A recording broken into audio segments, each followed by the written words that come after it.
प्रधानमन्त्री केपी शर्मा ओलीको दाबी नेपालमा कुनै संकट छैन। नेपाल प्रचण्डप्रति ओलीको कटाक्ष 3 वर्ष अघि जहाँबाट निकाल्यो अहिले त्यही छु। एमालेको नेतृत्वमा सरकार रहँदासम्म प्रतिगमन सम्भव छैन, सरको मूल्य चुकाउनुपर्छ। प्रधानमन्त्री ओलीको जिकिर। सही विचारलाई सबैलाई सहमत गराएर पार्टीमा ल्याउने नीति लिनुपर्नेमा प्रधानमन्त्री केपी शर्मा ओलीको जोड। आज मदन आश्रित स्मृति दिवस, देशभर एमालेको कार्यक्रम। ड्राइभरको पनि हत्या गरिनाले मदन आश्रित मृत्यु रहस्यमय छ, सरकारले छानबिन गर्नुपर्छ। एकीकृत समाजवादीका अध्यक्ष माधव कुमार नेपालको भनाई। कम्युनिस्ट आन्दोलनलाई एकताबद्ध गर्न जरुरी छ, कांग्रेस र कम्युनिस्ट पार्टीहरू मिल्नुपर्ने अवस्था आयो। नेता नेपालको जिकिर। नेकपा एमालेका महासचिव शंकर पोखरेलको दाबी। जगै जगमा एमाले 2051 को चुनावमा सबैभन्दा ठूलो दल बन्यो। सर्वहारा श्रमिक वर्गको एउटै पार्टी नबनाएसम्म देशमा क्रान्ति सम्भव नरहेको एकीकृत समाजवादीका सम्मानित नेता झलनाथ खनालको जिकिर। सरकारका कमी कमजोरी भए सुधार गर्दै अघि बढ्छौं। नेपाली कांग्रेसका सभापति शेरबहादुर देउबाको भनाई। गभर्नर नियुक्तिमा चलखेल भएको नेपाली कांग्रेसका नेता शेखर कोइरालाको आशंका। सरकारले संविधान पनि मिचेको आरोप। अग्रगामी संविधान संशोधन गर्न हामी तयार छौं। नेकपा माओवादी केन्द्रका वरिष्ठ उपाध्यक्ष नारायण काजी श्रेष्ठको भनाई। माओवादी केन्द्रका अध्यक्ष प्रचण्डको दाबी। मध्य पहाडी लोकमार्गको प्रस्ताव पनि मैले नै गरेको हुँ। व्यक्तिप्रतिको धारणा अलग अलग होला, विधि बचाउने जिम्मा साझा हो। राष्ट्रिय स्वतन्त्र पार्टीकी सांसद सोभिता गौतमको भनाई। नेकपा एकीकृत समाजवादीका वरिष्ठ उपाध्यक्ष राजेन्द्र प्रसाद पाण्डेको भनाई। हाम्रो पार्टी फैलावट भइसकेको छैन। बिपिनको रिहाईका लागि कतारका विशेष दूतसँग परराष्ट्र मन्त्री आर्जु देउबा राणाको आग्रह।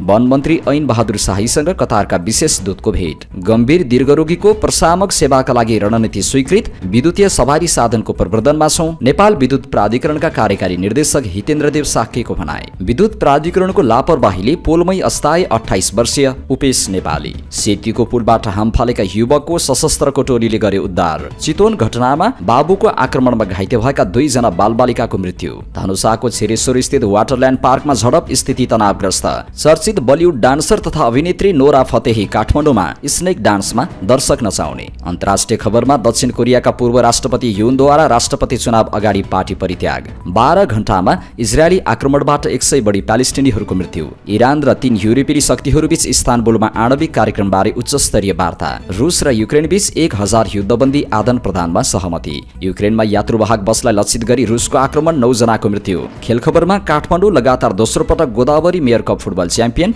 रोकिएको आइपीएल आजदेखि फेरि सुरु हुँदै। प्रिमियर लिगमा चेल्सी र एस्टन भिल्ला विजयी र ला लिगाको उपाधि एफसी बार्सिलोनालाई।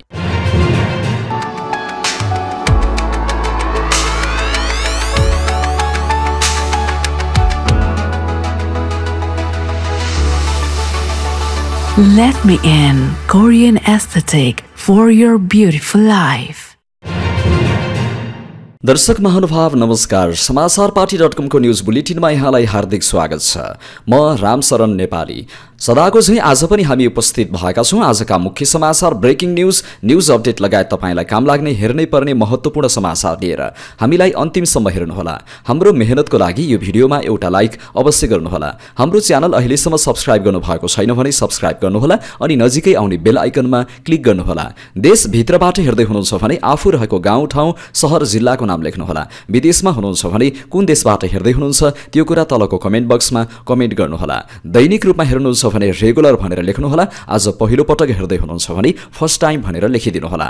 आउनुहोस् दर्शक महानुभाव, आजका मुख्य समाचार सुरु गरौं। नेपालमा कुनै संकट नरहेको प्रधानमन्त्री केपी शर्मा ओलीको भनाई सम्बन्धी प्रसंगबाट।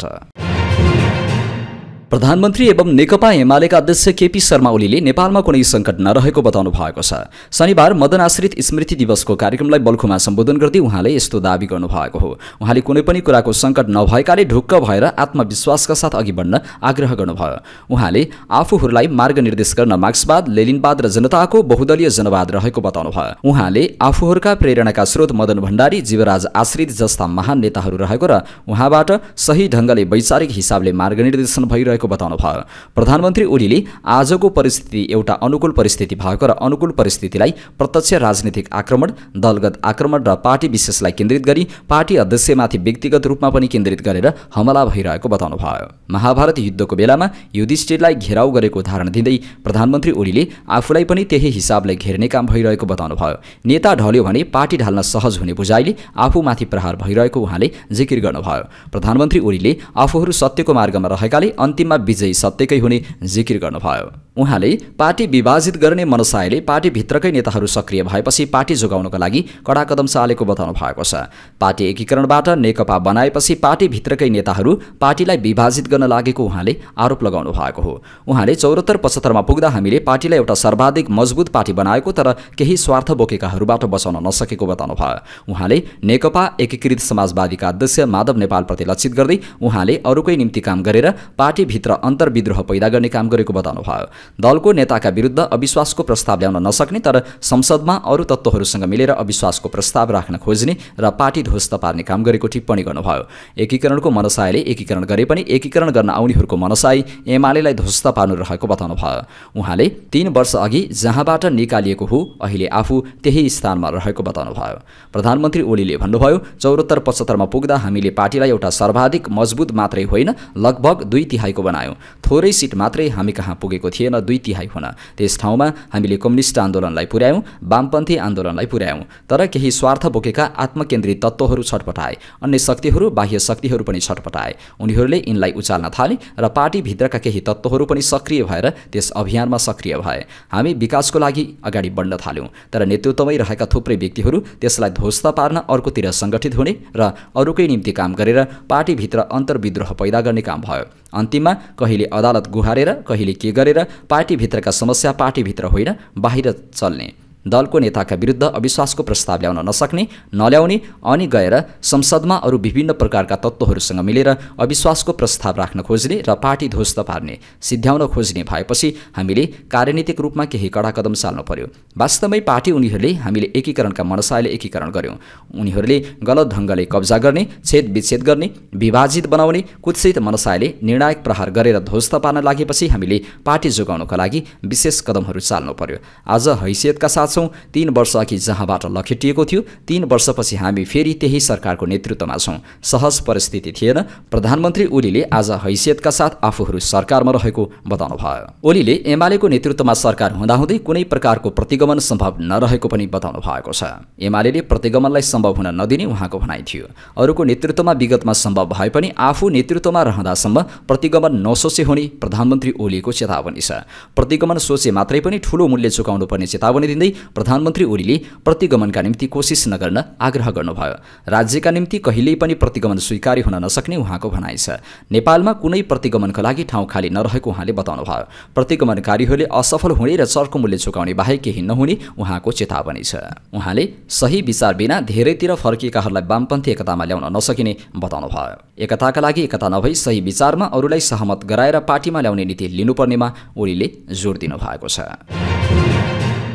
नेकपा एमालेले जननेता मदन भण्डारी र कुशल संगठक जीवराज आश्रित मदन आश्रित स्मृति दिवस देशभरि विभिन्न कार्यक्रमका आयोजना गरी मनाएको छ। पार्टीका सबै प्रदेश तथा जिल्ला कमिटीहरूलाई स्मृति सभा आयोजना गर्न र अन्य सृजनात्मक तथा विविध विधासँग सम्बन्धित कार्य गर्न पनि भनिएको थियो।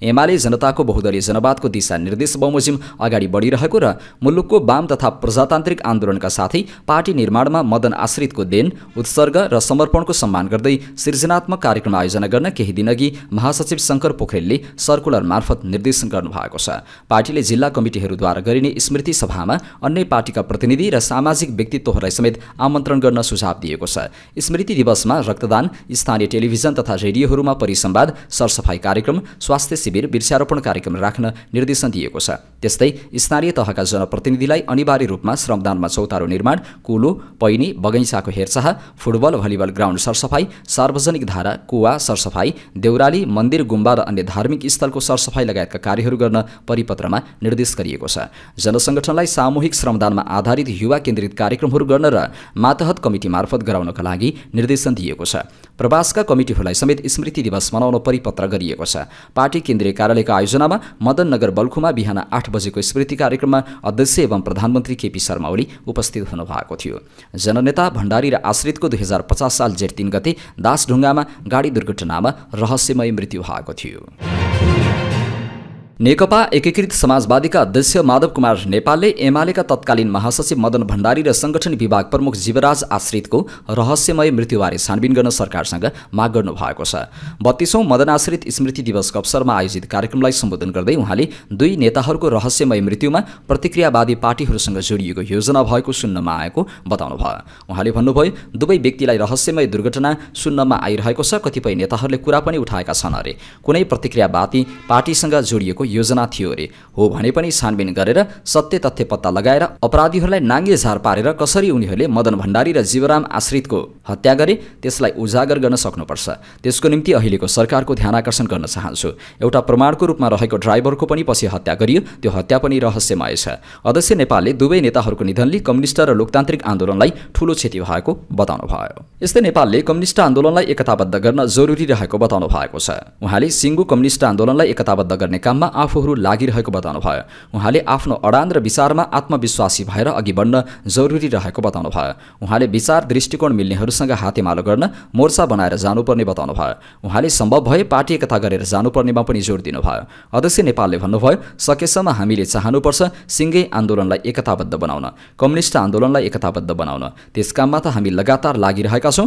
32 सालदेखि लाग्दै आयौँ। धेरै समूहलाई साना साना टुक्रामा छरिएका एकताबद्ध बनाउँदै पनि गयौँ। कोही एकताबद्ध भए, कोही भएनन्। कोही एकताबद्ध भएर पनि बिचैमा छोडेर पनि गए। त्यस्तो भइरहन्छ। यसमा आत्तिने काम कहिले पनि गर्न हुँदैन। आफ्नो अडान ठिक छ कि छैन, आफ्नो विचार ठिक छ कि छैन, त्यसमा सबैभन्दा पहिला आत्मविश्वास हुनुपर्छ। त्यसको आधारमा आफ्नो शक्तिलाई बलियो बनाउने काममा जुट्नुपर्छ। अनि विचार दृष्टिकोण र घराना मिल्नेहरूसँग हातेमालो गर्नुपर्छ। मोर्चा पनि बनाउनुपर्छ, सहकार्य गर्नुपर्छ। सम्भव हुन्छ भने पार्टी एकता पनि गरेर जानुपर्छ।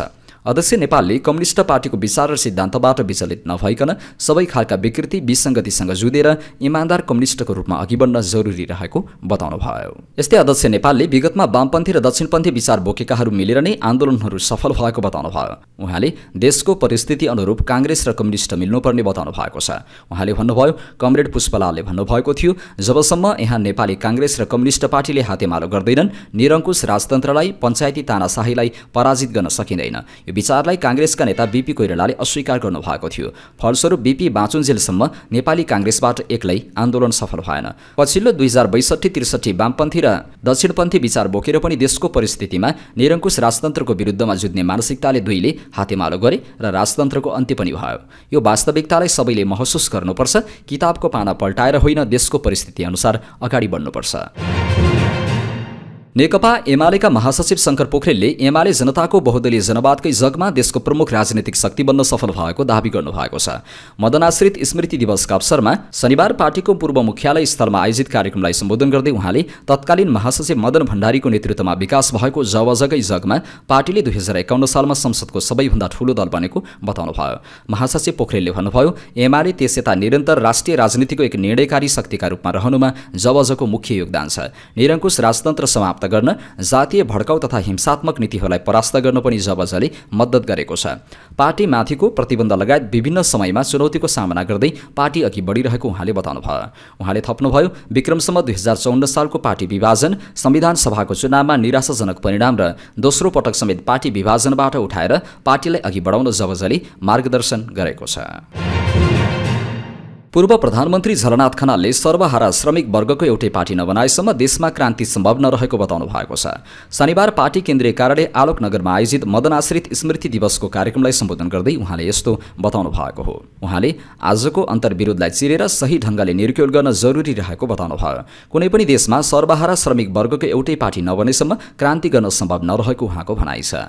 आजको अवस्थामा आफूहरूको निशाना को हो, कसका विरुद्ध सामाजिक क्रान्ति गर्छौं नेपालमा भन्ने कुरालाई स्पष्ट पारेर समाजवादी क्रान्तिलाई सम्पन्न गर्नुपर्ने बताउनुभयो। त्यसका लागि कम्युनिस्ट पार्टीलाई अझ बढी सही वैचारिक राजनीतिक कार्यदिशा, नीति र सिद्धान्तको आधारमा एकताबद्ध बनाउनुपर्ने आवश्यकता रहेको बताउनुभयो। साना साना राजनीतिक दलहरू खोलेर सानो सानो कसौडीमा दाल पकाएर खाने खालको अवस्था बनेको भन्दै यसलाई तोड्नुपर्ने उहाँले बताउनुभयो। पूर्व प्रधानमन्त्री खनालले भन्नुभयो, आजको प्रधान अन्तर्विरोध के हो त्यो कुरालाई सही ढङ्गले निर्क्योल गर्दै आजका अवस्थाको को हो हाम्रो निशाना, कसका विरुद्ध हामी लड्दै हामी समाजवादी क्रान्ति गर्छौं नेपालमा, खण्डमा यो कुरालाई स्पष्ट पार्दै हामीले समाजवादी क्रान्तिलाई सम्पन्न गर्नुपर्नेछ।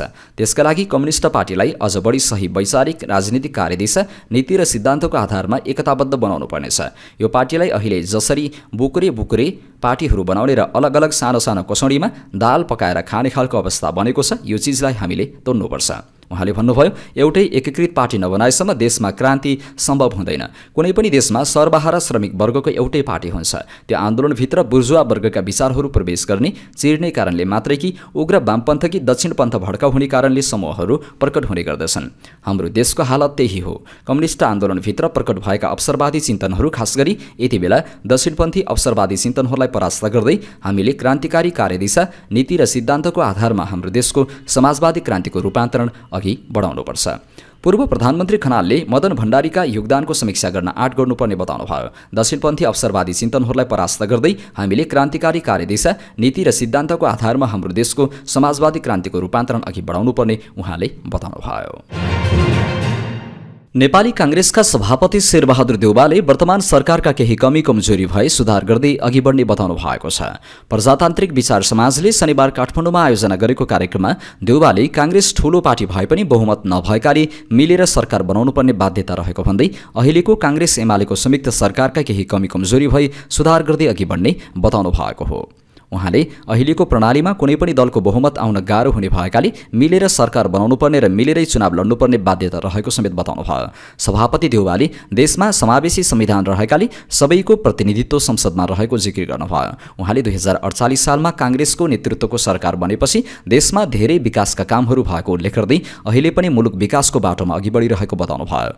त्यस्तै सभापति देउवाले 2052 सालमा आफू प्रधानमन्त्री हुँदा सांसदहरूलाई सुविधाको लागि सबैको सहमतिले गाडी खरिदमा भन्सार छोड दिने योजना ल्याएको स्मरण गर्दै त्यसलाई विरोध गर्नेले पजेरो काण्ड भन्ने गरेको जिकिर समेत गर्नुभयो। त्यसबेला भन्सार छोड दिने योजनाको विरोध गर्नेले नै सबैभन्दा पहिले छुटमा गाडी किनेको उहाँले बताउनुभयो। सभापति देउवाले प्रजातन्त्रमा बोल्न पाउने अधिकार भएकाले सोही विषयमा अहिले पनि टीका टिप्पणी हुनु ठूलो कुरा भएको धारणा राख्नुभयो। तत्कालीन समयमा देउवा र राप्रपाको संयुक्त सरकार बनेपछि सरकार टिकाउनका लागि देउवाले सांसदलाई गाडी खरिदमा भन्सार छोड दिने योजना ल्याएको चर्चा अहिले पनि हुने गरेको छ। सो समयमा भन्सार छुटमा पाइएको गाडीको व्यापार समेत सांसदहरूले गरेको आरोप लाग्दै आएको छ।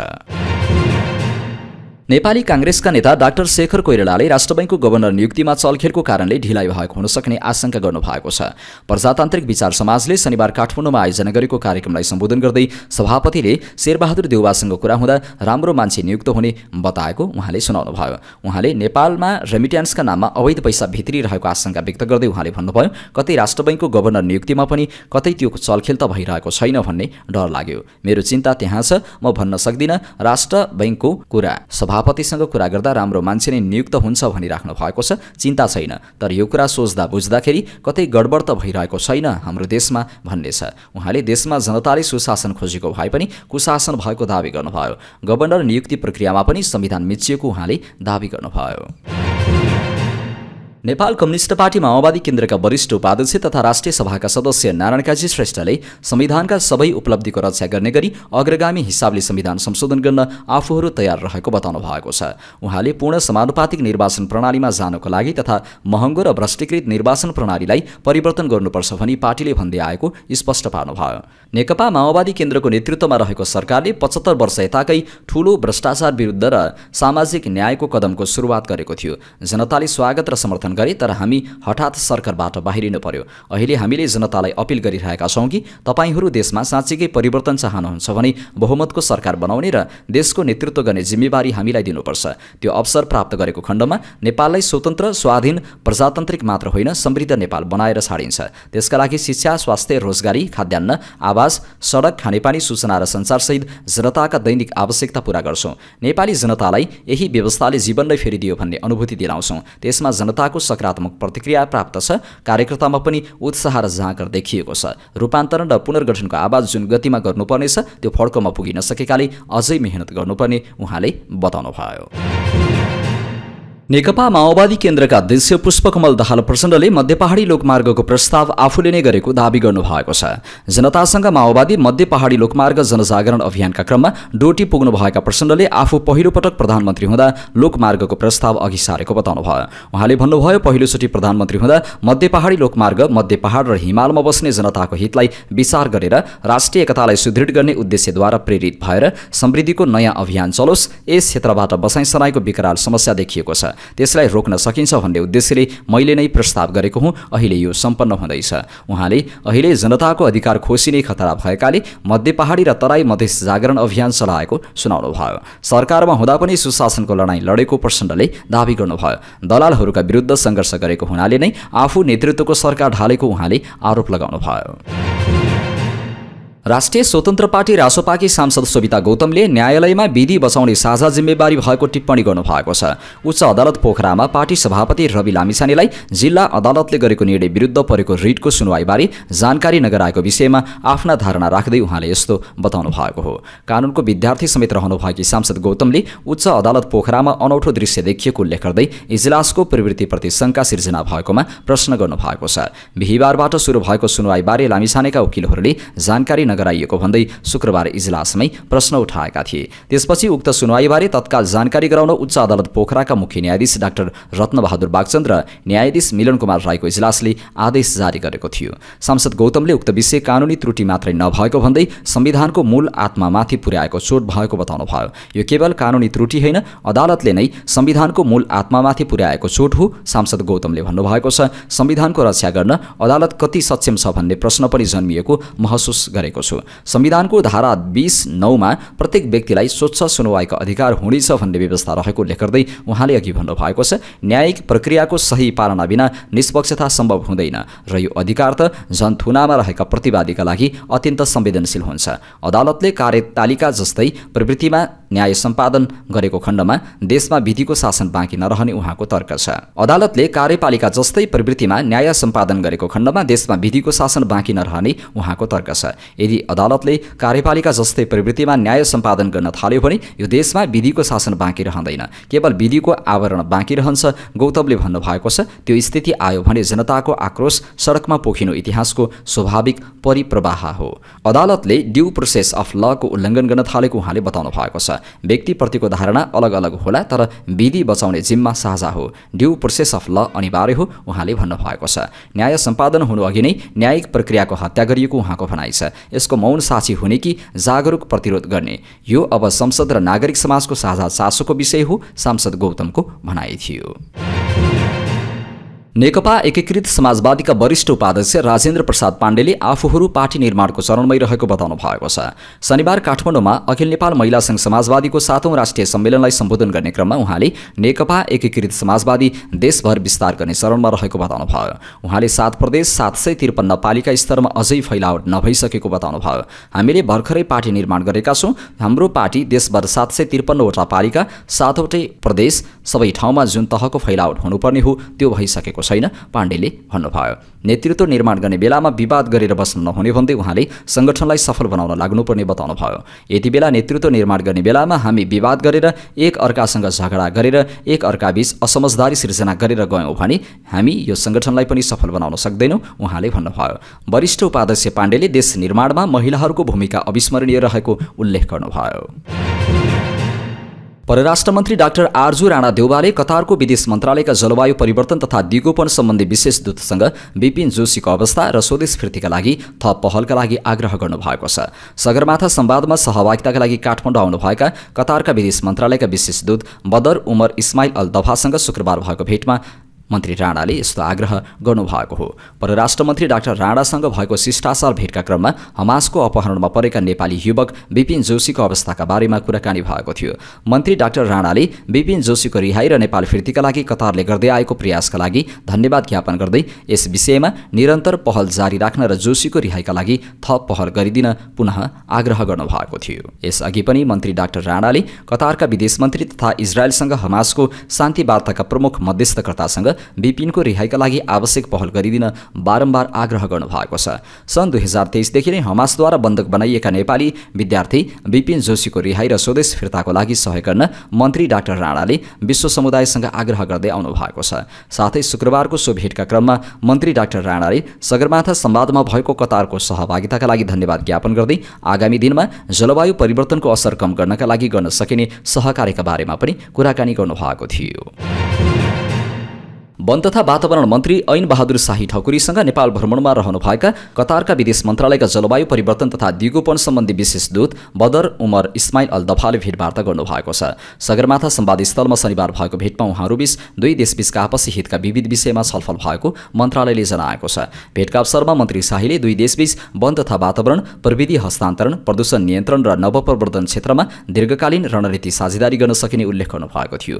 साथै नेपालले कतार सरकारलाई उपहार स्वरूप उपलब्ध गराउने भनिएको एक जोडी हात्ती प्रदान गर्नका लागि प्रक्रिया अघि बढाउन 1 महिनाभित्र पत्राचार गरिने मन्त्री शाहीको भनाइ थियो। मन्त्री शाहीको प्रस्तावप्रति विशेष दूत दफाले आभार व्यक्त गर्नुभएको थियो।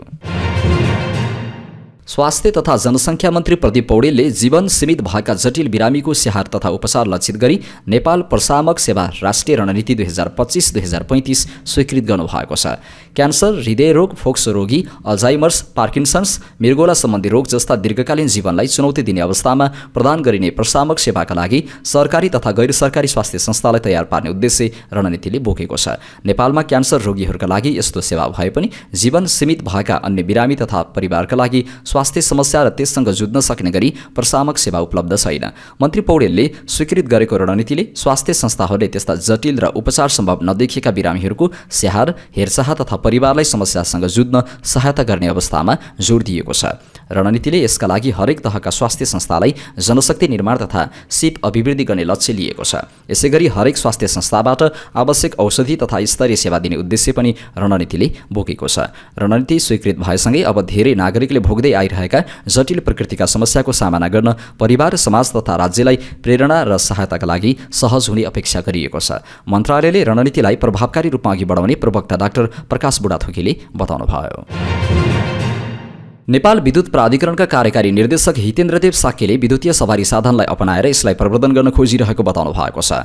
शनिबार सगरमाथा संवादमा बोल्दै उहाँले हाल नेपालमा भएको विद्युतीय सवारी साधन धेरै नै कम भएको भन्दै यसलाई बढाउन निजी चार्जिङ स्टेसनहरूलाई पनि प्रोत्साहन गरिरहेको बताउनुभयो। उहाँले सुरुवातमा 62 वटा चार्जिङ स्टेसनहरू भए पनि अहिले 700 भन्दा बढी चार्जिङ स्टेसनहरू रहेको भन्दै त्यसलाई प्राधिकरणले 11 केभीको मध्यम भोल्टेज विद्युत दिएर प्रवर्धन गरिरहेको बताउनुभयो। उहाँले भन्नुभयो, हामी विद्युतीय सवारी साधनलाई अपनाएर यसलाई प्रवर्धन गर्न खोजिरहेका छौँ। नेपालमा धेरै विद्युतीय सवारी साधनहरू छन् तर अझै पनि यातायात व्यवस्था पर्याप्त छैन। त्यसकारण हामीले देशभर चार्ज गर्ने स्थान बढाउनुपर्छ।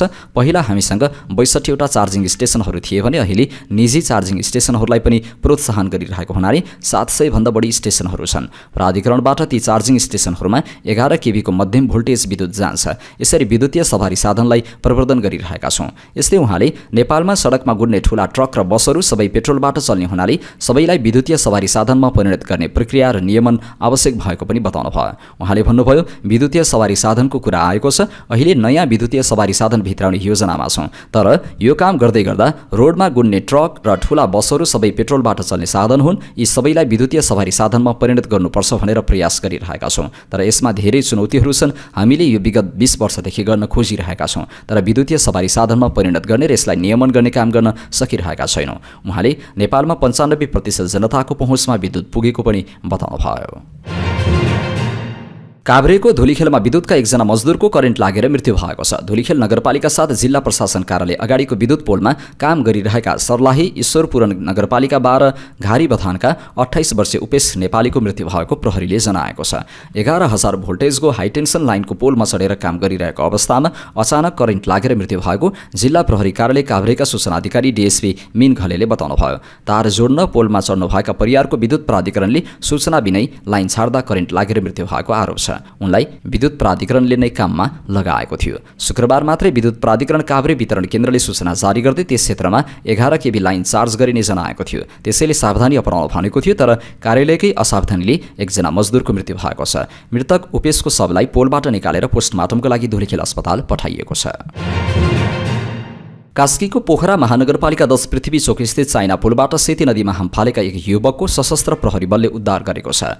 नाम बतन नखुलेको अन्दाजी 20-21 वर्षको युवकले शुक्रबार सेतीमा हाम फालेका थिए। ती व्यक्तिले हाम फालेको खबर थाहा पाएपछि सशस्त्र प्रहरी बल नेपाल नम्बर 24 कालिका गण कास्कीबाट खटिएको विपद व्यवस्थापन सहितको टोलीले राति 9:35 उद्धार गरेको हो। उनको उद्धारका लागि करिब 45 मिनटको समय लागेको थियो।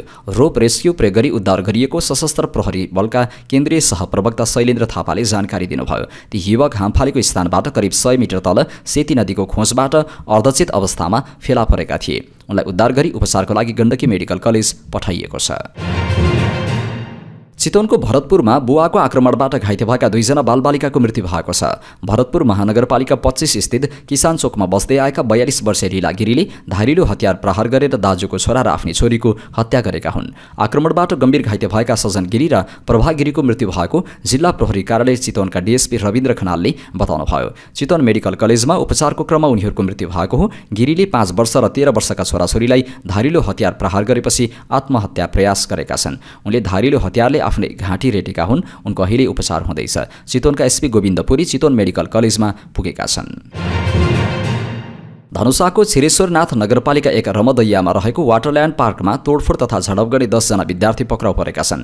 विशेष छुटमा नुहाउन पुगेका कक्षा 12 को परीक्षा दिएका परीक्षार्थीहरू शनिबार दिउँसो वाटरल्यान्ड पार्कमा तोडफोड गरेका छन्। शुक्रबार प्रहरीले हस्तक्षेप गरेको थियो। जनकपुर ढल्केबर सडक खण्ड समेत अवरुद्ध गरेर तोडफोड गर्न थालेपछि प्रहरी र विद्यार्थीबीच झडप भएको थियो। झडपको क्रममा 4 सेल अश्रु ग्यास प्रहार गरेको जिल्ला प्रहरी कार्यालय धनुषाका सूचना अधिकारी प्रहरी निरीक्षक सञ्जीव कुमार यादवले जानकारी दिनुभयो। उहाँका अनुसार झडपमा ढुङ्गामुढा लागेर 5 जना प्रहरी समेत घाइते भएका छन्। तोडफोडमा संलग्न रहेको आरोपमा 10 जना विद्यार्थीलाई पक्राउ गरिएको छ। अहिले तत्काल 10 जनालाई पक्राउ गरिएको छ। हामी सीसीटीभी फुटेज क्यामेराहरू हेर्दैछौँ। त्यसमा कसले के गरेको छ त्यसअनुसार अनुसन्धान गर्दै संलग्नलाई पक्राउ गर्छौँ उहाँले भन्नुभयो। विद्यार्थीको भिडले सडकमा चल्ने 2वटा सवारी साधनमा समेत तोडफोड गरेका छन्। पार्कमा लाखौंको क्षति भएको छ। अहिले एकिन विवरण आइसकेको छैन। 1.5 महिना अघि मात्र पार्क सञ्चालनमा आएको थियो। डीएसपी यादवका अनुसार पार्कले नुहाउनका लागि प्रति व्यक्ति 900 रुपियाँ शुल्क लिने गरेको छ। शनिबार कृष्ण फाउन्डेसनको सहयोगमा प्रचार प्रसारका लागि कक्षा 12 को परीक्षा दिएका विद्यार्थीहरूका लागि जनही 100 रुपियाँ शुल्क मात्र राखिएको थियो। तर नुहाउन 1500 देखि 2000 विद्यार्थी पुगेपछि क्षमताभन्दा बढी हुँदा उनीहरू तोडफोडमा उत्रिएका थिए। त्यसक्रममा प्रहरीले हस्तक्षेप गर्दा झडप भएको थियो। प्रस्तुतिको लागि चर्चित बलिउड डान्सर तथा अभिनेत्री नोरा फतेही शनिबार बिहान काठमाडौँ आइपुग्नु भएको छ। दुबईबाट नेपाल आउनुभएकी उहाँलाई त्रिभुवन अन्तर्राष्ट्रिय विमानस्थलमा आयोजकले स्वागत गरे। विमानस्थलको भिआइपी कक्षमा मिडियासँग कुराकानी गर्दै उहाँले पहिलो पटक नेपाल आउन पाउँदा खुसी लागेको बताउनुभयो। आफ्ना गीतमा नेपाली प्रतिभाले आकर्षक भिडियो बनाएर मेन्सन र ह्यासट्याग गर्ने गरेको भन्दै नेपालीहरूको प्रशंसा गर्नुभयो। आज बेलुका बौद्धमा आयोजना हुने Nora Fatehi live in Nepal कार्यक्रममा आफूले हालैको बहुचर्चित गीत स्नेकमा प्रस्तुति दिन लागेको समेत उहाँले बताउनुभयो। आफू यसअघि पनि नेपाल आउन लागेको तर बल्ल समय जुरेको उहाँले बताउनुभयो। शिक्षाबाट वञ्चित बालबालिकाको क्षेत्रमा काम गर्दै आएको सामाजिक संस्था ह्युमन रेस्पेक्ट नेपालको सहयोगार्थ आयोजना हुने कार्यक्रमका लागि फतेह नेपाल आउनु भएको हो। आइतबार बिहान उहाँले काठमाडौँका सांस्कृतिक र पर्यटकीय सम्पदाको भ्रमण गर्नुभएको छ। आइतबार अपराह्न उहाँ दुबई फिर्ने कार्यक्रम रहेको इभेन्ट म्यानेजर मनिष कार्कीले बताउनुभयो। दक्षिण कोरियाका पूर्व राष्ट्रपति युन सुक योलले जुन 3 को राष्ट्रपति चुनाव अगाडि शनिबार आफ्नो रूढिवादी पिपुल पावर पार्टी छोड्ने घोषणा गर्नुभएको छ। युनले पार्टीबाट आफ्नो प्रस्थान राष्ट्रपति चुनाव जित्ने र देशको उदार लोकतन्त्रको रक्षा गर्ने सबैभन्दा राम्रो तरिका हुने बताउनुभयो। युनको असफल मार्शल र उहाँको महाअभियोग र पदबाट स्थायी रूपमा हटाउने कारणले गर्दा आगामी चुनावमा मतदाताहरूलाई आकर्षित गर्न युनलाई पार्टी छोड्न आह्वानहरू हालै आएका छन्। युनले जनतालाई पिपुल पावर पार्टीका राष्ट्रपति उम्मेद्वार किम मुन सुसँग मिलेर स्वतन्त्रता, सार्वभौम सत्ता र समृद्धिको रक्षा गर्न जुन 3 को चुनावमा आफ्नो मत खसाल्न आग्रह गर्नुभयो। हालैका सर्वेक्षणहरूमा किम बहुमत उदारवादी डेमोक्रेटिक पार्टीका राष्ट्रपति उम्मेद्वार ली जे मियुङभन्दा धेरै पछाडि पर्नुभयो, जसले 2022 को राष्ट्रपति चुनावमा युनसँग देशको सबैभन्दा कम 0.73% अङ्कको अन्तरले पराजय हुनुभएको थियो। स्थानीय पोलस्टर फ्लावर्स रिसर्चले सोमबारदेखि बिहिबारसम्म 4016 मतदाताहरूको सर्वेक्षण अनुसार लीले 51.7% को समर्थन दर प्राप्त गर्नुभयो। साथै किमले 28.7% समर्थन दर प्राप्त गर्नुभयो। उत्तरी गाजापट्टीमा इजरायली आक्रमणबाट प्यालेस्टिनीहरूको मृत्यु हुनेको संख्या विगत 12 घण्टामा 100 नागेको छ। गाजाको नागरिक रक्षाले कम्तीमा 109 जनाको मृत्यु र 216 जना घाइते भएको पुष्टि गरेको छ। गाजाका नागरिक रक्षाका प्रवक्ता मोहम्मद बसालले उत्तरी गाजापट्टीको लागि कठिन र रक्तपातपूर्ण दिन भएको बताउनुभयो। प्यालेस्टिनी चिकित्सा स्रोतहरूले पीडितहरूमध्ये अधिकांश महिला र बालबालिका रहेका थिए। मार्च 18 मा इजरायलले एन्क्लेभमा आफ्नो सैन्य कारबाही पुनः सुरु गरेको थियो। इजरायलले आफ्नो हमलाहरू पुनः सुरु गरेदेखि कम्तीमा 2985 प्यालेस्टिनीहरू मारिएका छन्। 8173 जना घाइते भएका छन्, जसले गर्दा अक्टोबर 2023 देखि कुल मृत्यु हुनेको संख्या 53119 पुगेको छ। 1,20,214 जना घाइते भएका छन्। इरान र 3 युरोपेली शक्तिहरू फ्रान्स, जर्मनी र बेलायतले आणविक कार्यक्रमबारे छलफल गरेका छन्, जसलाई सामूहिक रूपमा E3 भनेर चिनिन्छ। तेहरान र वाशिंगटन बीचको जारी अप्रत्यक्ष वार्ताको पछिल्लो विकासक्रमको बारेमा छलफल गर्न शुक्रबार इस्तानबुलमा उच्चस्तरीय बैठकको आयोजना गरिएको हो। बैठक इस्तानबुलस्थित इरानी वाणिज्य दूतावासमा उपविदेश मन्त्री स्तरमा आयोजना गरिएको थियो। रुस र युक्रेनका प्रतिनिधिमण्डलहरूले शुक्रबार टर्कीको इस्तानबुलमा आफ्नो बैठक सम्पन्न गरेका छन्। नयाँ चरणको वार्ता गर्ने र ठूलो मात्रामा कैदीहरूको आदान प्रदान गर्ने सहमति जनाएका हुन्। 2 घण्टाको वार्ताको प्रमुख परिणामको रूपमा रुस र युक्रेनले प्रत्येक पक्षबाट 1000 जना सम्मिलित कैदीहरूको आदान प्रदानमा सहमति जनाएका छन्। रुसी कूटनीतिक स्रोतहरूका अनुसार राष्ट्रपतिका सहयोगी भ्लादिमिर मेडिन्स्कीले आदान प्रदान चाँडै हुने बताउनुभयो। उहाँले बैठकप्रति समग्र सन्तुष्टि पनि व्यक्त गर्नुभयो। रुस वार्ता जारी राख्न तयार रहेको उहाँले पुष्टि गर्नुभयो। युक्रेनमा रुसले पुनः आक्रमण गरेको छ। आक्रमणमा परि 9 जनाको मृत्यु भएको छ भने 7 जना घाइते भएको बीबीसीले लेखेको छ। रुसले उत्तरपूर्वी युक्रेनको सुमी क्षेत्रमा यात्रुवाहक बसलाई लक्षित गरी ड्रोन आक्रमण गरेको हो। सुमी क्षेत्रीय सैन्य प्रशासनका अनुसार उक्त मिनी बस बिलोपिलिया शहरबाट सुमी क्षेत्रीय राजधानीतर्फ गइरहेको थियो। त्यसैबेला रुसी ल्यासेन्ट ड्रोनले हमला गरेको हो। घटनास्थल रुसको सीमावर्ती क्षेत्रसँग नजिक छ। यो हमला रुस र युक्रेनबीच सन् 2022 यता पहिलो पटक भएको सीधा वार्ताको केही घण्टापछि भएको हो। युक्रेनले उक्त आक्रमणलाई निरङ्कुश युद्ध अपराध भनेको छ। रुसी सेनाले फेरि एकपटक नागरिकमाथि हमला गरेको छ, जसले अन्तर्राष्ट्रिय कानुन र मानवताको सम्पूर्ण मापदण्डलाई तोडेको छ। युक्रेनको प्रतिक्रिया छ। रुसले भने यस घटनाबारे प्रत्यक्ष टिप्पणी नगरे पनि सरकारी सञ्चार माध्यमहरूले सुमीमा रहेको सैन्य क्षेत्रलाई लक्षित गरिएको दावी गरेका छन्। अब पालो खेल खबरको। काठमाडौँ महानगरपालिकाले दोस्रो पटक लगातार गोदावरी मेयर कप फुटबलको उपाधि जितेको छ। फाइनल खेलमा आयोजक गोदावरी नगरपालिकालाई सडन डेथमा 8-7 को गोल अन्तरले पराजित गर्दै काठमाडौँ विजेता बनेको हो। टाहाखेलस्थित गोदावरी बहुद्देश्य रङ्गशालामा सम्पन्न खेलमा निर्धारित 90 मिनटको समयमा दुवै टोलीले गोल गर्न सकेनन्। त्यसपछि पेनाल्टी सुटआउटमा पनि 5-5 को बराबरी भएपछि सडन डेथ मार्फत खेलको निर्णय गरिएको थियो। उपाधिसँगै काठमाडौँले 5 लाख रुपियाँ नगद र विश्वकै दुर्लभ सारा काँडे भ्याकुर अङ्कित सुनौलो ट्रफी जित्यो। उपविजेता गोदावरी नगरपालिकाले 3 लाख रुपियाँ नगद र ट्रफी प्राप्त गर्यो। अनुशासित टिमको रूपमा मध्यपुर ठिमी नगरपालिकाले 50,000 रुपियाँ नगद पुरस्कार जित्न सफल भयो। प्रतियोगितामा गोदावरीका पासाङ तामाङलाई सर्वोत्कृष्ट खेलाडी घोषित गरियो। उनी अघिल्लो संस्करणमा इमर्जिङ प्लेयर बनेका थिए। गोदावरीकै अरुण लामाले 9 गोल गर्दै सर्वाधिक गोलकर्ता बने। फाइनल खेलको म्यान अफ द म्याच काठमाडौँका गोलकिपर सुदीप गिरी भएका छन्। त्यस्तै गोदावरीका विवेक सिलवाल उत्कृष्ट गोलरक्षक घोषित भए भने काठमाडौँका सरोज तामाङ उत्कृष्ट डिफेन्डर बने। काठमाडौँका सन्तोष नेउपानेले उत्कृष्ट प्रशिक्षकको उपाधि जिते। गोदावरीका समीर तामाङ इमर्जिङ प्लेयर घोषित भए। यी सबै विधामा विजेताहरूलाई जनही 25,000 रुपियाँ नगद पुरस्कार प्रदान गरिएको छ। भारत पाकिस्तान तनावका कारण स्थगित गरिएको इन्डियन प्रिमियर लिग आइपिएलका खेलहरू आजदेखि फेरि सुरु हुँदैछन्। अघिल्लो शुक्रबार बीसीसीआईको आकस्मिक बैठक बसेर आइपिएल एक साताका लागि स्थगित गर्ने निर्णय भएको थियो। त्यसअघि बिहिबारको खेल खेल्दै गर्दा 20 मई रोकिएको थियो। आइपिएल पुनः सुरु हुँदाको पहिलो खेलमा रोयल च्यालेन्जर्स बेंगलुरु र कोलकाता नाइट राइडर्स खेल्दैछन्। खेल बेलुका पौने 8 बजेदेखि बेंगलुरु स्थित एम चिन्नास्वामी रङ्गशालामा सुरु हुनेछ। आइपिएलको प्लेअफ दौडबाट 3 टोली यसअघि नै आउट भइसकेका छन्। अब 7 टिम प्लेअफ होडमा रहँदा तीमध्ये कोलकाता र लखनऊको भने सम्भावना सबैभन्दा कम छ। शनिबारको खेलमा बेंगलुरु विजय भए प्लेअफ पुग्ने पहिलो टिम बन्नेछ भने कोलकाता बाहिरिने चौथो टिम बन्नेछ। कोलकाता विजय भएमा प्लेअफको झिनो आशा जीवितै रहनेछ। अङ्कतालिकामा हाल गुजरात टाइटन्स 11 खेलमा 16 अङ्कसहित शीर्ष स्थानमा छ। बेंगलुरु समान खेलमा समान अङ्कसहित दोस्रोमा छ भने पन्जाब किङ्स 11 खेलमा 15 अङ्कसहित तेस्रोमा, मुम्बई 12 खेलमा 14 अङ्कसहित चौथोमा छ। यस्तै दिल्ली 11 खेलमा 13 अङ्कसहित 5औं, कोलकाता 12 खेलमा 11 अङ्कसहित 6औं र लखनऊ 11 खेलमा 10 अङ्कसहित 7औं स्थानमा छ। हैदराबाद 12 खेलमा 7 अङ्कसहित 8औं, राजस्थान 12 खेलमा 6 अङ्कसहित 9औं र चेन्नई 12 खेलमा 6 अङ्कसहित 10औं स्थानमा रहेको छ।